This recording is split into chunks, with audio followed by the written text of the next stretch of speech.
হে hello everyone, আজকে ছট পুজোর দ্বিতীয় দিন। খুব সকালে সকালে আমরা নদী ঘাটে উপস্থিত হয়ে গেছিলাম। আর এই যে পুজো চলছে, ভীষণ ভীষণ সুন্দর একটা মিষ্টি মুমেন্ট, ভীষণ ভালো লাগছিল, ভীষণ পজিটিভ ভাইবস আসছিল। এই যে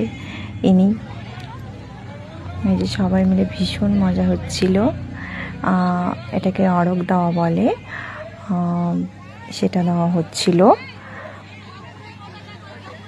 এই যে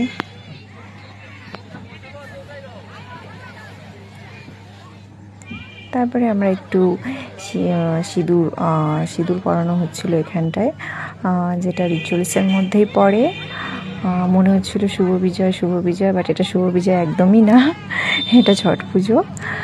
ভীষণ ভীষণ মজা লাগছিল। এটা নাক থেকে শুরু করে একদম সিঁথি অবধি পরানো হয়। খুব খুব খুব মিষ্টি একটা মুহূর্ত।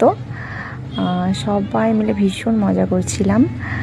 এই যে বৌদি ভাবছিল আমি ছবি তুলছি, সে যেন পোজে দাঁড়িয়ে গেছিলো। এই যে ইনিও, বাহ কি স্মাইল। আর এই যে ইনি ম্যাডাম উপোস করেছেন, কিন্তু দেখে কেউ বুঝতে পারবে না। ছবি তোলার যখনই নাম ওঠে এই যে এইভাবে দাঁড়িয়ে যায়। তারপরে আমি একটু রিলস করছিলাম, একটু ছবি তুলছিলাম, একটু ঠাকুরের ভিডিও নিচ্ছিলাম। ব্যাস এনাফ।